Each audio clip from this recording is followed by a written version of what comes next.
یہ کہانی شروع ہوتی ہے ایک خوشحال گھرانے سے، جہاں ایک والدین اپنے بیٹا بہو جن کا نام اسد اور سارہ ہے اور پوتا پوتی کے ساتھ رہتے ہیں۔ کچھ دن تو سب کچھ بہت اچھا چلتا رہا، سب ہنسی خوشی رہتے، لیکن جیسے جیسے ماں باپ بوڑھے ہو رہے تھے، بیٹے اور بہو پر ذمہ داریاں بڑھ رہی تھیں۔ ایک دن والد نے دیکھا کہ ان کی دوائیاں ختم ہو گئی ہیں۔ انہوں نے بیٹے کو بلایا اور کہا، بیٹا مجھے دوائی لا دینا، کل ختم ہو گئی تھی، میں بتانا بھول گیا۔ جی ابو جی، آج لے کے آتا ہوں۔ ایک دن بزرگ کے بیٹا اور بہو گھر کے اخراجات کو لے کر کچھ باتیں کر رہے تھے۔ ان کے چہرے سے پریشانی ظاہر ہو رہی تھی۔ اسد نے کہا، سارا گھر کے خرچے بہت بڑھ رہے ہیں، جسے مجھے پورا کرنے میں بہت پریشانی ہو رہی ہے۔ ہاں، تم کہہ تو ٹھیک رہے ہو، ماں باپ کے خرچے بھی بہت بڑھ رہے ہیں، جس میں اب گزارا کرنا مشکل ہے۔ ہماری بھی اپنے بچے ہیں، ہمیں ان کا بھی سوچنا ہوگا۔ ہاں تو کہہ تو ٹھیک رہی ہو، لیکن وہ جائیں گے بھی کہاں؟ تمہارے چھوٹے بھائی کے پاس بھی جا سکتے ہیں، اب تم انہیں وہاں بھیج دو۔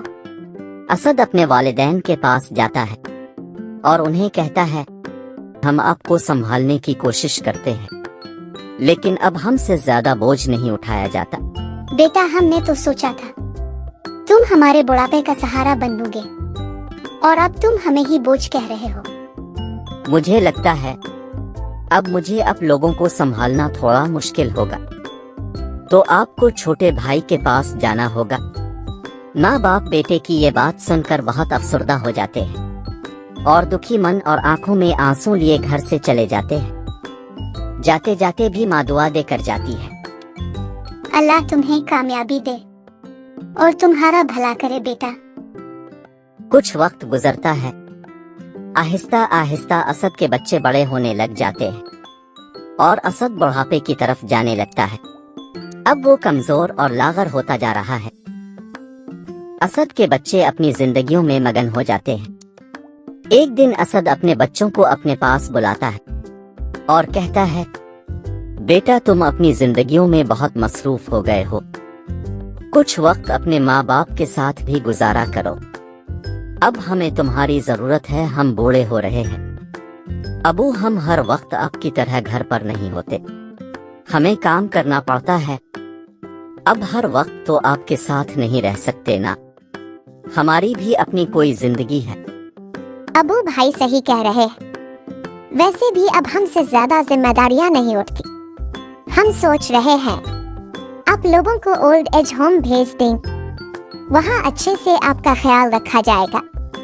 اسد اور اس کی بیوی یہ بات سن کر بہت حیران ہوتے ہیں اور سوچتے ہیں، ہم نے کبھی اپنے بچوں کو اپنے اب سے دور نہیں کرا، اور آج یہ ہمیں اپنے سے دور اولڈ ایج ہوم بھیج رہے ہیں۔ اسد کی آنکھوں میں آنسو آ جاتے ہیں اور اسے اپنے ماں باپ کے ساتھ کی ہوئی غلطی یاد آ جاتی ہے اور وہ بہت پچھتاتا ہے۔ اسد فوراً اپنے ماں باپ کے پاس جاتا ہے، جو بہت خوش اخلاقی سے اس کا استقبال کرتے ہیں۔ امی ابو، میں بہت شرمندہ ہوں، مجھے معاف کر دیں، میں یہ سمجھ ہی نہیں پایا کہ ماں باپ کبھی بھی بوجھ نہیں ہوتے۔ بیٹا، ہمارے لیے تمہارا پچھتانا ہی کافی ہے، تمہیں احساس ہوا ہمارے لیے یہی بہت ہے۔ ہاں، تمہارے ابا ٹھیک کہہ رہے ہیں، بھلا ماں باپ بھی کبھی اپنے بچوں سے ناراض ہوتے ہیں۔ اسد اپنے ماں باپ کو واپس گھر لے آتا ہے اور اپنے بچوں کو بڑوں کی عزت کیسے کرتے ہیں وہ بتاتا ہے۔